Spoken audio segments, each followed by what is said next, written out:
This is Will Davis. I'm here with my brother Dave. We decided it might be interesting to start showing some of the typewriters and other machines we work on experimentally in videos. Not really sure if anybody's doing this on the internet or not right now, but we thought certainly some of these things that we take apart and rebuild can't be shown while they're fully assembled. So here we're looking at the Visigraph. For those of you that don't know what this machine is, there'll be a link below in the description box to our blog post on it. This is a rare typewriter. There's, well, less than 15 of these known to exist in the world. Less than 4,000 were made, we think, starting about 1913 or 14. We've got the typewriter disassembled in its major units. You can see the base of the typewriter, the removable unitized type bar assembly, the top deck, and over here with some chrome cleaner on it is the carriage. This machine, as I just mentioned, has a removable unitized type bar assembly.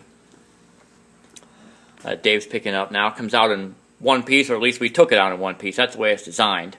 On the bottom there you can see all these screws for mounting the individual type bar bearings, which are not adjustable. You can also see that they've decided not to paint the bottom of the machine's type bar mounting there since you can't see it.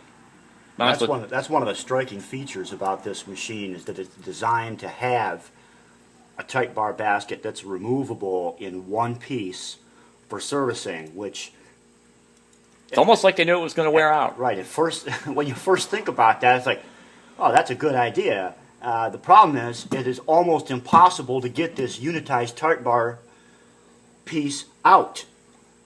That's one of the most complicated things to do, is to get this unit out. So the advantage of that, in terms of a patent, is kind of lost. Yeah, this is one of the, I think it's pretty safe to say that this is one of the worst typewriters we've ever seen. And that's mechanically, yeah, mechanically. Historically, and in terms of discoveries, it's certainly one of my favorites. And sure, it's significant, but mechanically, it's just it's pretty clear why this machine wasn't made in very large numbers. We did find one rather interesting design on this machine, and that's part of the reason why I decided to make this video, is because this feature would be completely invisible if the machine were assembled. If you look right here on the top deck, you'll see something that, for people that use or repair sewing machines, you'll recognize as a feed dog. And that's exactly the way this works. If I make it work here, you can see it goes up and back, and that actually is the backspace mechanism. It's operated by a linkage. Here's where the feed dog is, and it goes all the way up. And you see the linkage up to where my thumb is, so that if the machine was in use, to put the top deck back down the way it's supposed to be, and you wanted a backspace, you would actually go like this, the backspace. Now, when I got this machine, it was my impression that this machine had been broken and unused for a long time. It's missing a large, well, not a large number, but it's got several broken and missing type slugs, which is not unique to this example of this machine.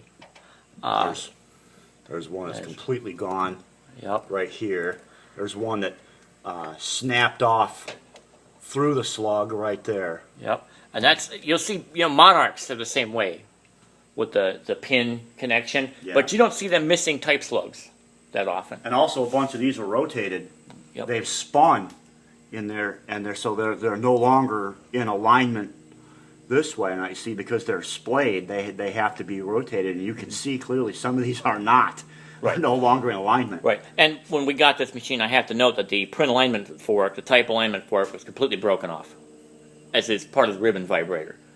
So I don't know if that was something dropped inside the machine or anger. But chicken or egg, yeah.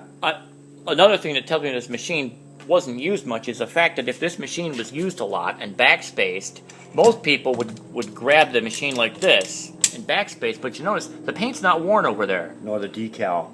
Nothing.